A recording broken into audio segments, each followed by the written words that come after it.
Laudetur Jesus Christus, praise be Jesus Christ. Welcome to this special broadcast coming to you live as Pope Francis is on an apostolic voyage to Mongolia, a landlocked country in East Asia. The Holy Father is on a 4-day visit to Ulaanbaatar, the capital and largest city of Mongolia. He arrived yesterday morning on Friday and spent most of the day no doubt recuperating from jet lag. And now, the meeting with authorities, civil society, and the diplomatic corps.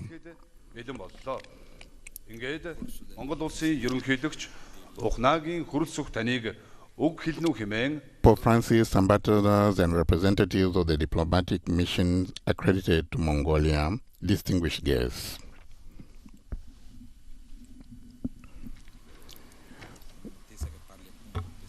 So what we are seeing right now is the meeting of civil society, authorities, and diplomatic corps in Ulaanbaatar. Now, the president of Mongolia is speaking.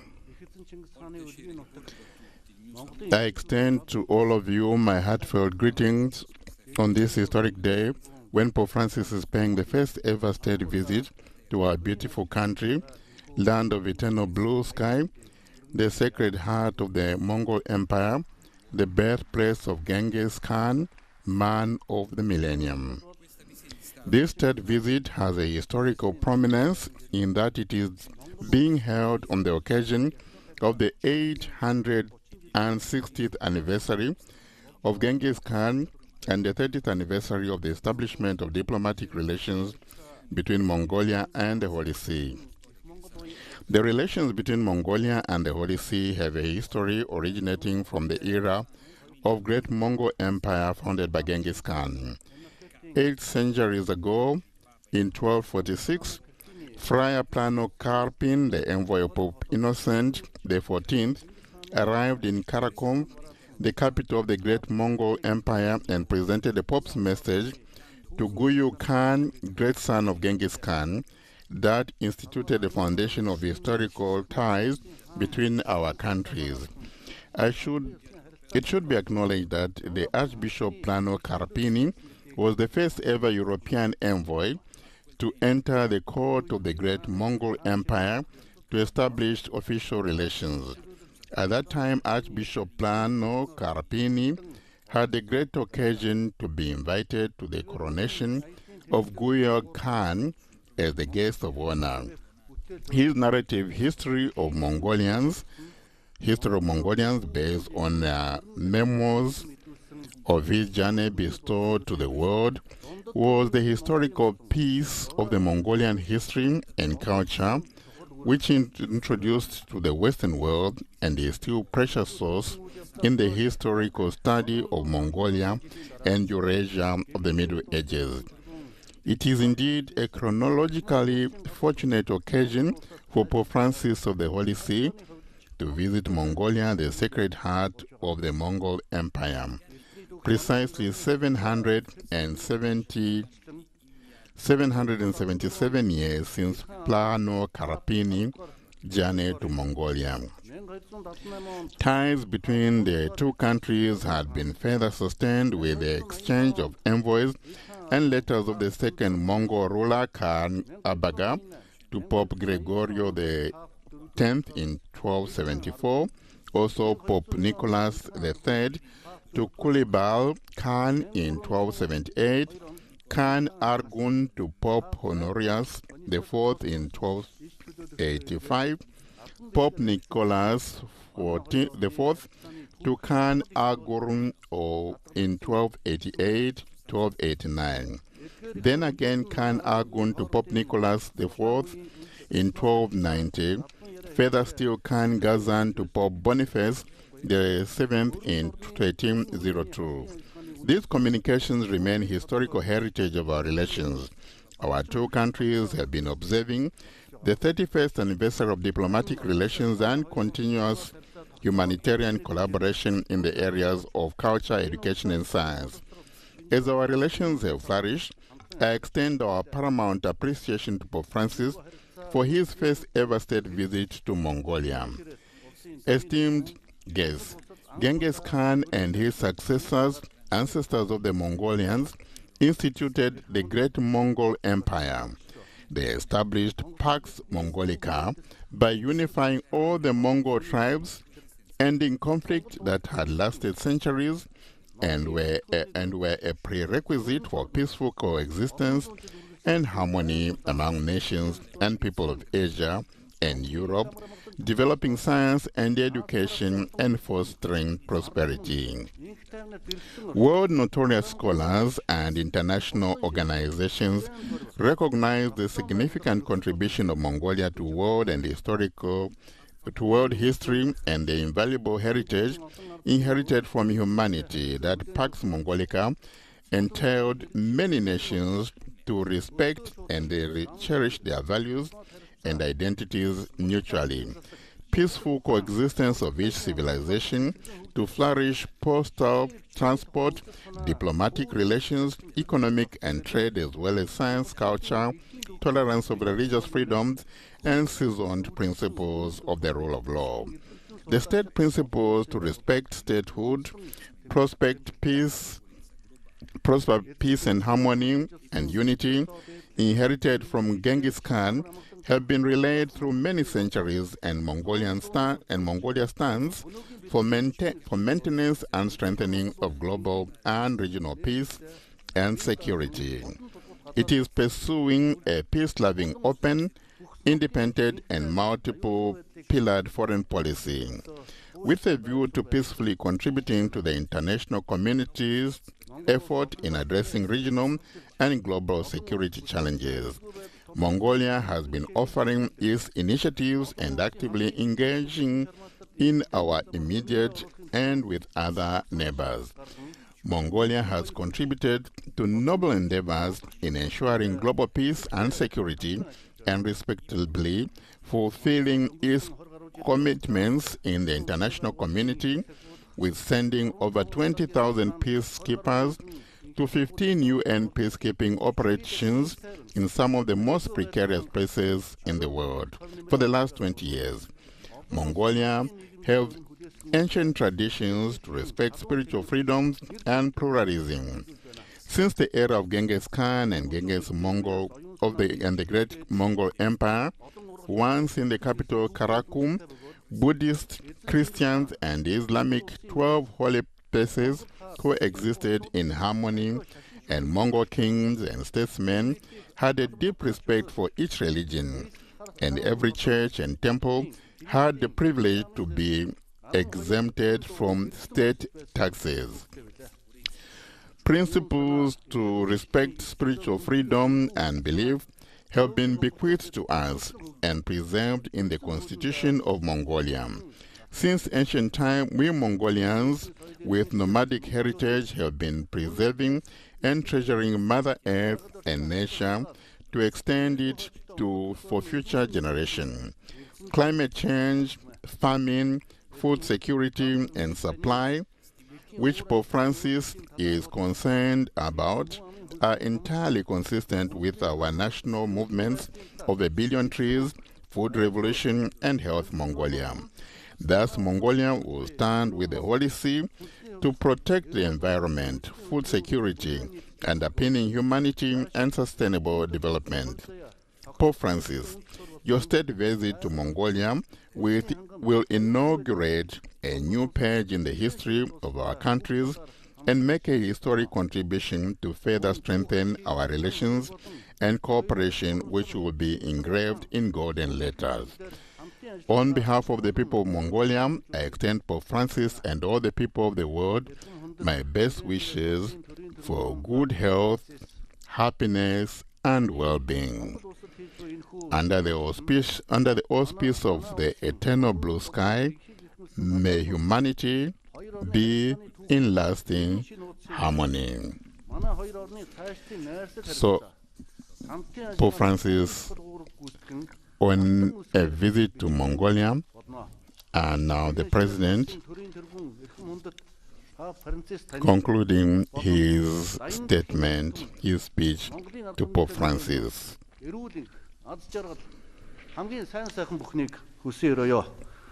Those of you who are just joining us for this broadcast of Pope Francis in Mongolia, most welcome to you all.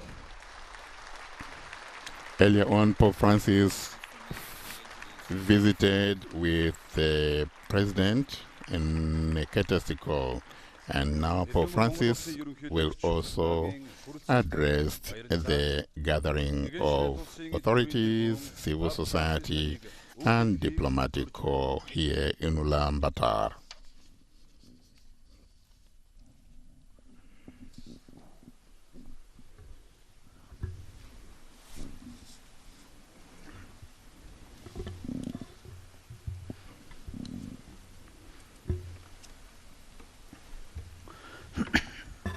Mr. President of the Republic, Mr. President of the State, Great Ural, Mr. Prime Minister, members of government and diplomatic corps, distinguished civil and religious authorities, illustrious representatives of the world of culture, ladies and gentlemen, I thank His Excellency, the President, for his warm welcome and his kind words, and I greet all of you most cordially.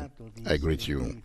I'm honored to be here, happy to have journeyed to this remarkable and vast land, and to a people fully conscious of the meaning and importance of what it is to journey.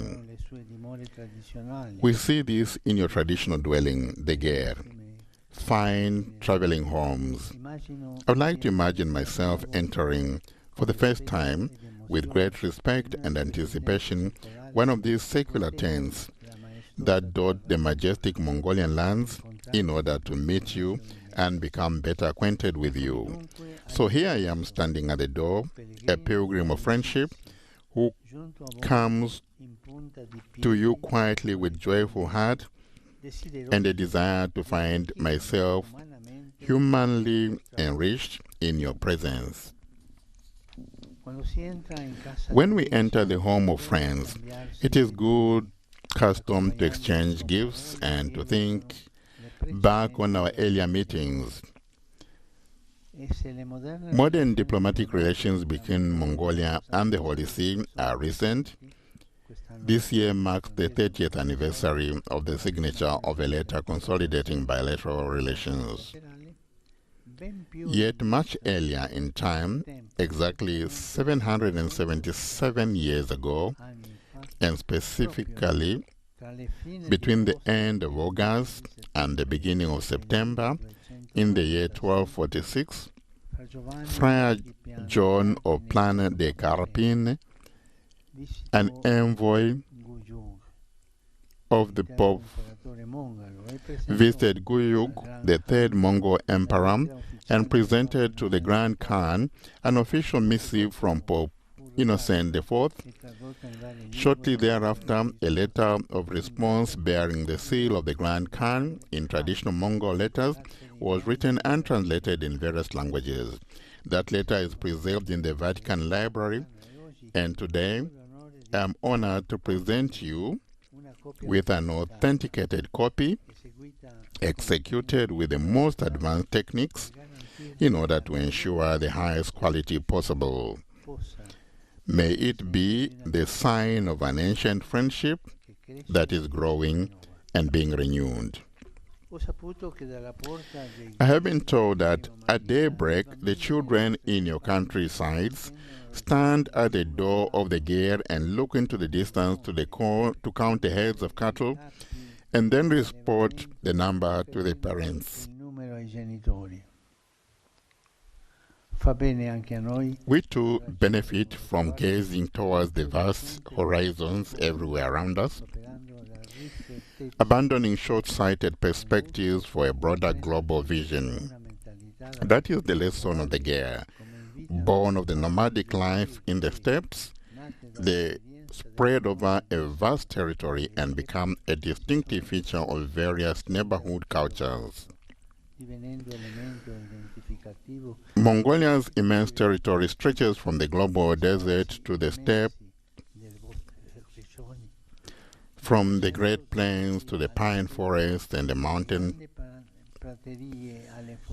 chains of the Altai and the Khangai intersected by winding rivers that, viewed from on high, resemble the intricate decoration on precious ancient textiles.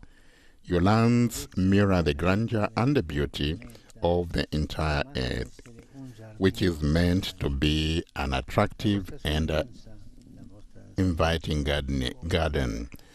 Your native wisdom, which has matured over generations of ranchers and planters, respectful of the delicate balance of the ecosystem,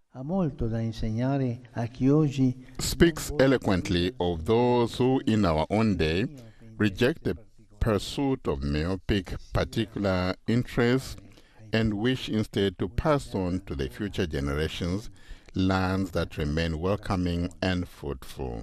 You help us to appreciate and carefully cultivate what we Christians consider to be God's creation, the fruit of His benevolent design, and to combat the effects of human devastation by a culture of care and foresight reflected in responsible ecological policies. Gers are dwelling places that nowadays could be considered efficient and ecologically sound inasmuch as they are versatile and multifunctional with zero impact on the environment. Further, the holistic vision of the Mongolian shamanic tradition, combined with the respect of all the living beings inherited from Buddhist philosophy, can contribute significantly to the urgent and no longer deferrable efforts to protect and preserve planet Earth.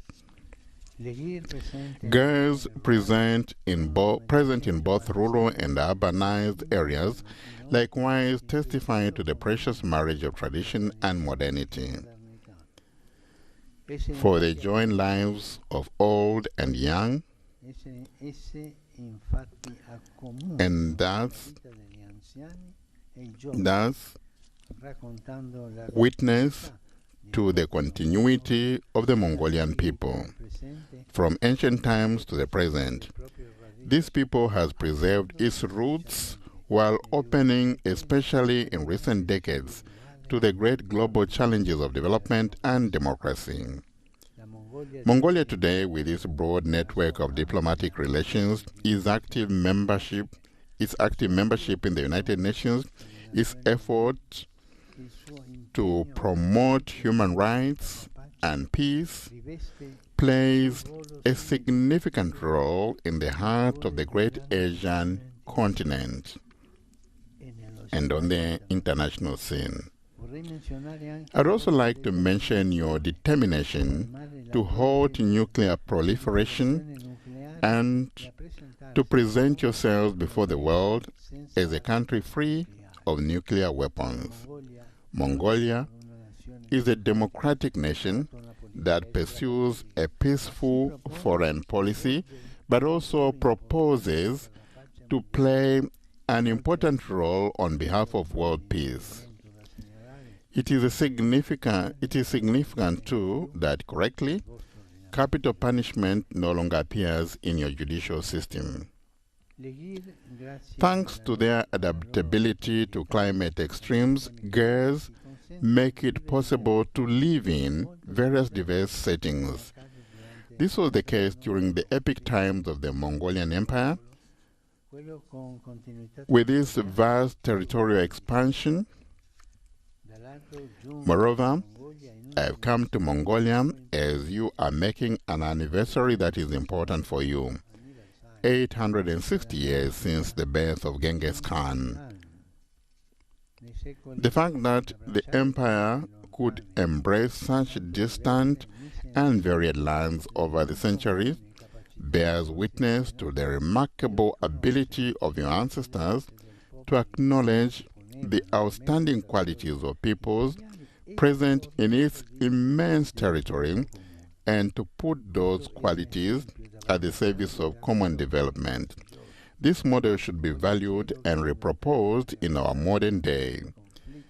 May heaven grant that today on this earth, devastated by countless conflicts, there be a renewed respect for international law of the conditions that were once Pax Mongolica, that is, the absence of conflict.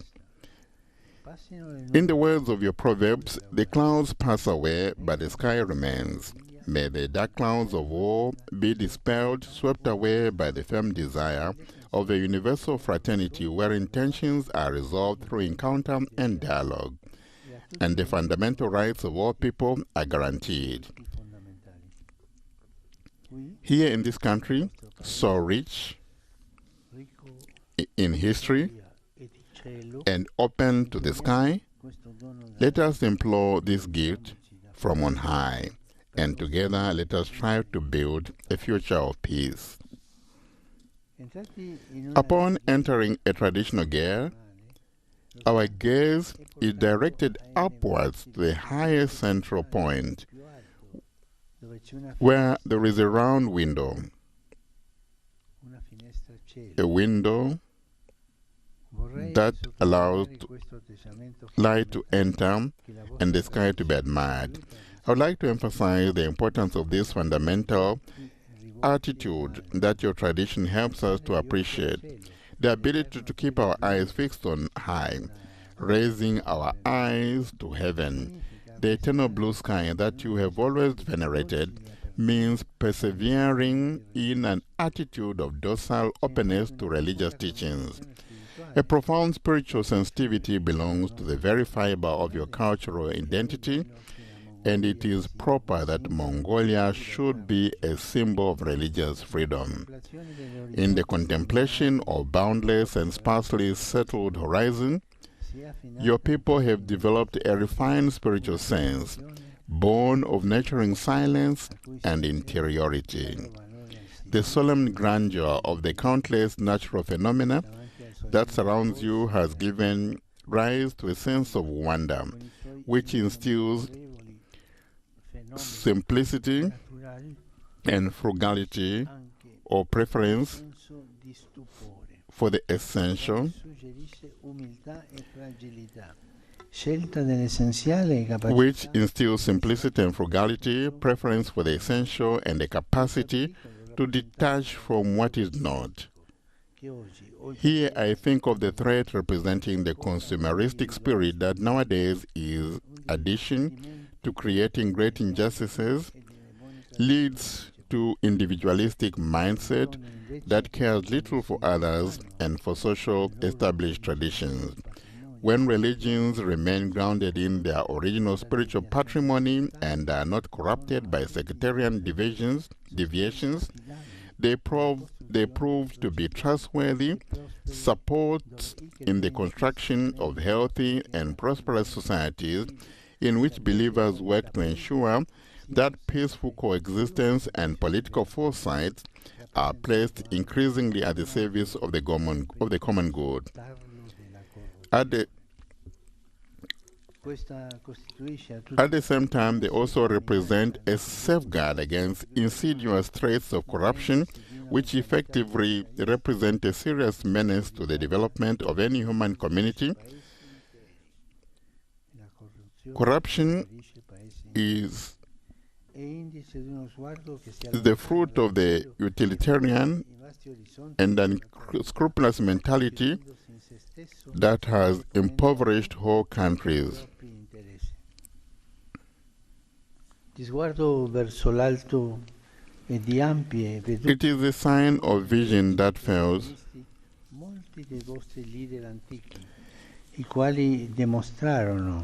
It is a sign of the vision that fails to look up to the sky and flees the vast horizon of fraternity, becoming instead self-enclosed and concerned with its own interest alone.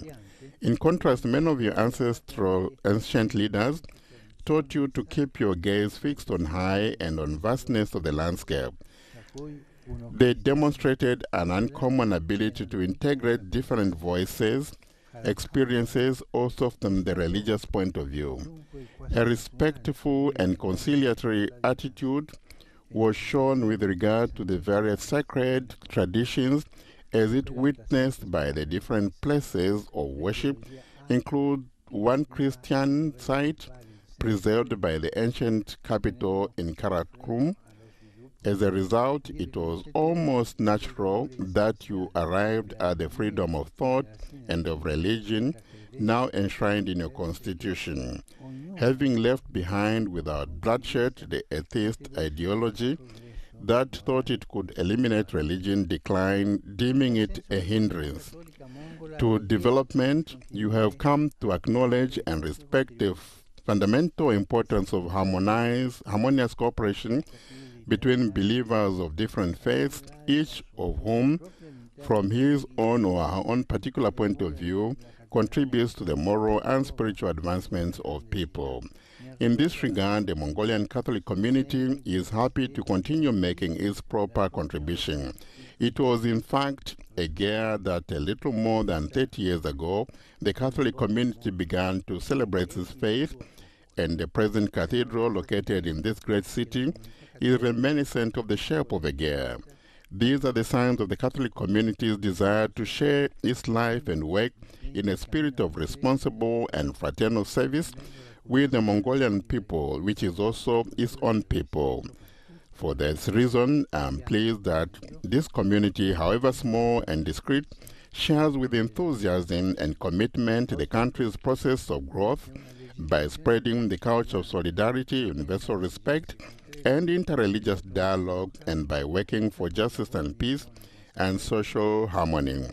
It is my hope that thanks to the legislation that is far-sighted and attentive to concrete needs, local Catholics, assisted by consecrated men and women, who for the most part necessarily come from other countries, will be able always and without difficulty to make their own human and spiritual contribution to Mongolia for the benefit of the people.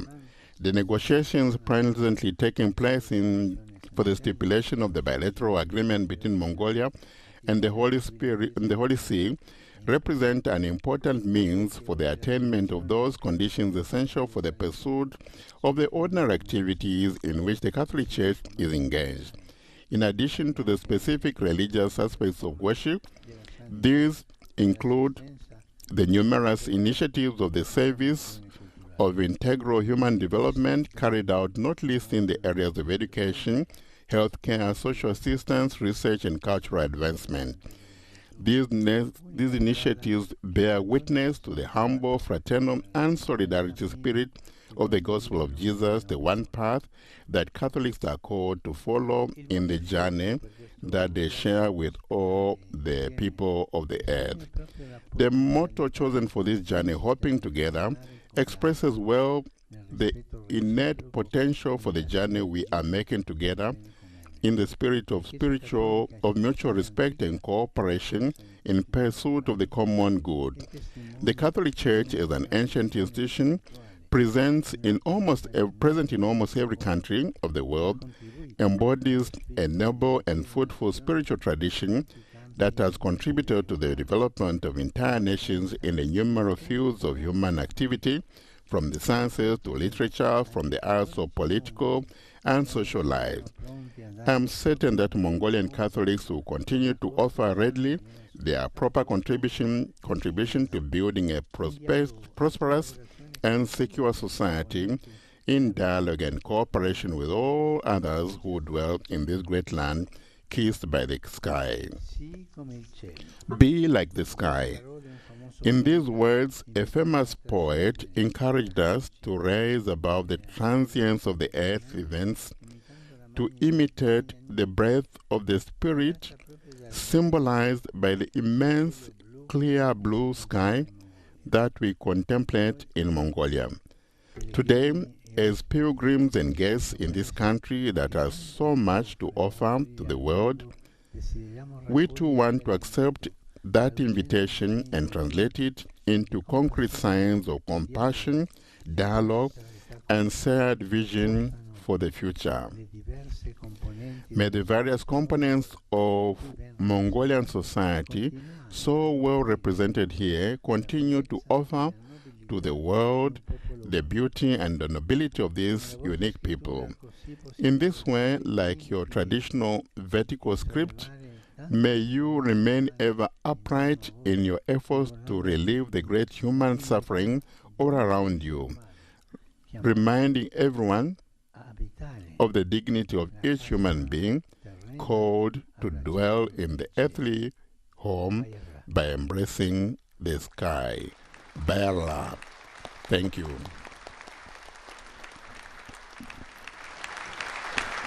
So, there we are, Pope Francis. Very heartwarming, really taking into consideration the life of the people in Mongolia and making many references to history.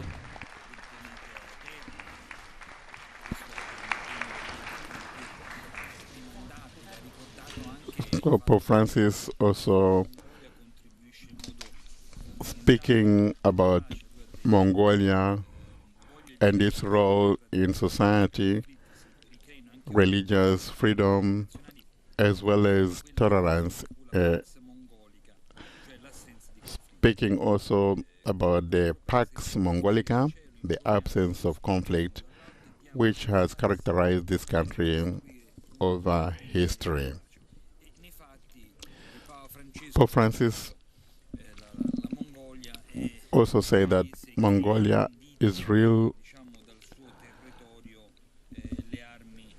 a country that has made sure that it doesn't have any nuclear arms in its place. So Pope Francis has started his public engagements, as we said,